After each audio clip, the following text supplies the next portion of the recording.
Welcome back, everybody. Hope everyone is doing well. My name is Jason.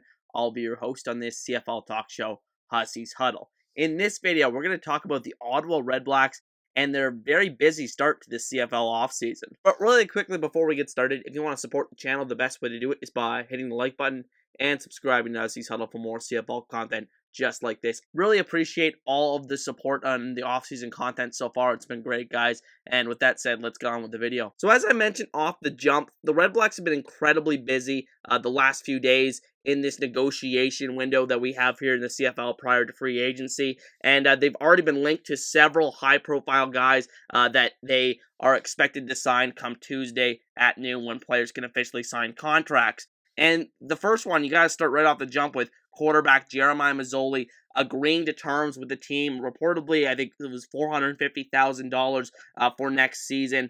And, I think this is just such a huge upgrade, obviously, on whatever they had the last couple of seasons in Ottawa at the quarterback position. I'm not the biggest Jeremiah Masoli guy. I've watched him for years. I'm a Tiger Cats fan. But he is a starting caliber quarterback in the CFL. And at his best, he has one of the better ceilings of any quarterback in the league. The issue I've always had with him is, and I really don't think he has any major problems besides this.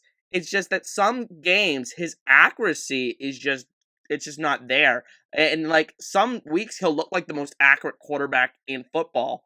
But then other weeks, it's just he misses easy, short passes, long passes. You saw that in that last regular season game against Toronto this year, where it was just, overthrowing guys left and right. Besides that, Masoli is a very, very good quarterback. I think he makes the right decisions. He has one of the strongest arms in football, improvisational ability.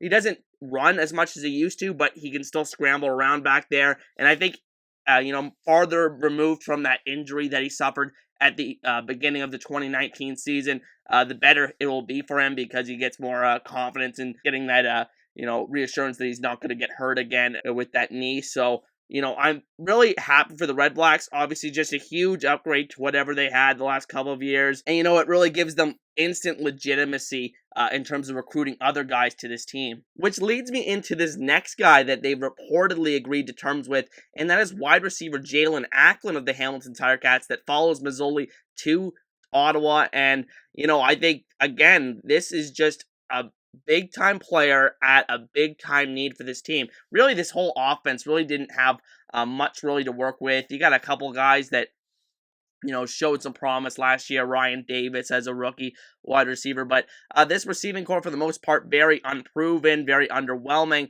And Acklin brings just that all-around skill set. Obviously, the comfort level that he has from playing with Jeremiah Masoli the past two seasons. And really excited to see what he can do in probably a bigger role than he had in Hamilton. I expect him to be their number one, number two receiver, depending on who else they bring in this offseason.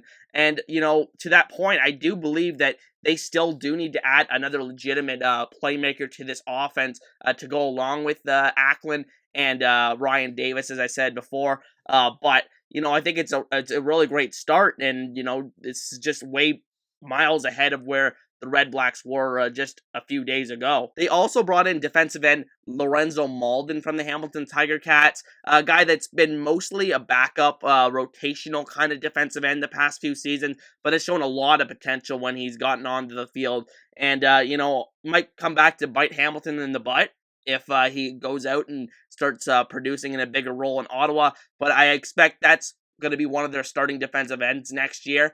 And then transitioning into their other starting defensive end, in all likelihood, is another signing that they've already reportedly agreed to, and that is Kwaku Boateng of the Edmonton Elks. And Kwaku had a really down season this past season. There's no denying it. Just the sack production, obviously, is what everybody's going to look at. But I think just there were a lot of games that he was just invisible, and he was really being counted on by Edmonton to be their number one pass rusher. But in the three previous seasons, he was so impactful, especially 2019, where I think he was more impactful than what those sack numbers showed you. I think he had like 9 sacks, but I think, honestly, he was more impactful on a play-to-play basis than that.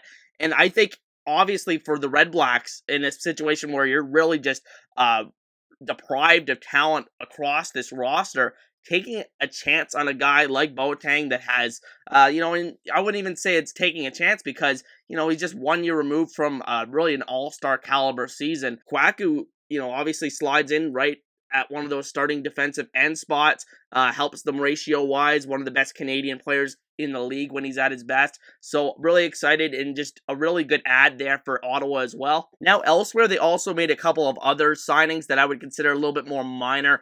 William Powell, running back, former Ottawa Redblack, went to Saskatchewan for the past couple of seasons, but now is coming back to Ottawa, where he had a lot of his best years of his CFL career. And, just a really good feel-good story here. Once again, just a position of need. Even though William Powell is getting up there in age, I think he's 33 or 34, which is really old for running back.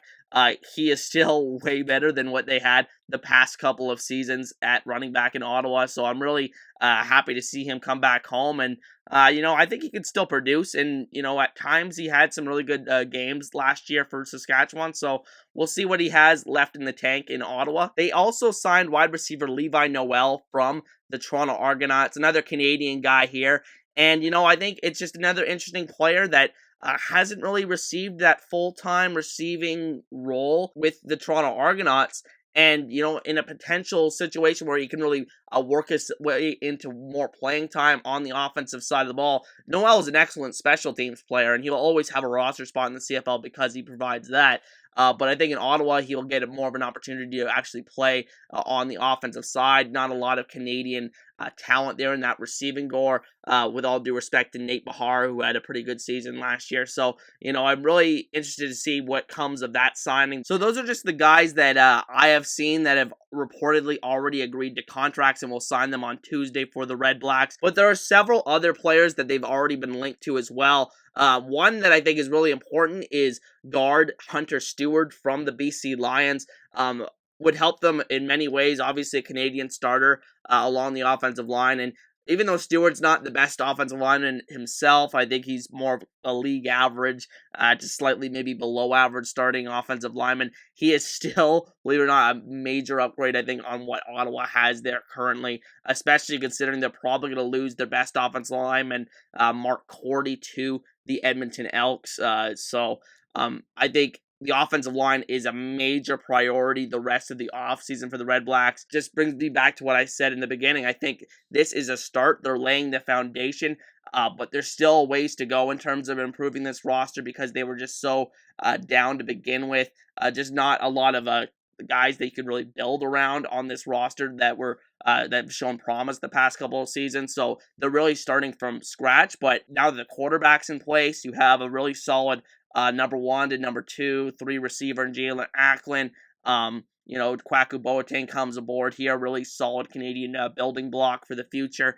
And, I'm really interested to see what Ottawa does to build on what they've already done so far in this negotiation window and when the market opens on Tuesday. But those are just my thoughts on the Ottawa Redblacks so far in this negotiation window, being very busy and, really attacking these weaknesses that they had on this roster. Really excited to see what new general manager Sean Burke has in store for the following days here as we head into the official signing period. And as a reminder, guys, live stream Tuesday at noon Eastern time, and I'll just be live on YouTube. We can talk about all the signings. Really looking forward to that, guys, so I hope some of you can join me for that.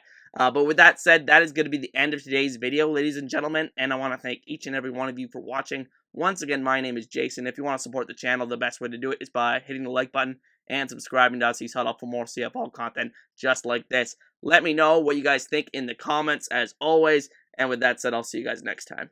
Peace.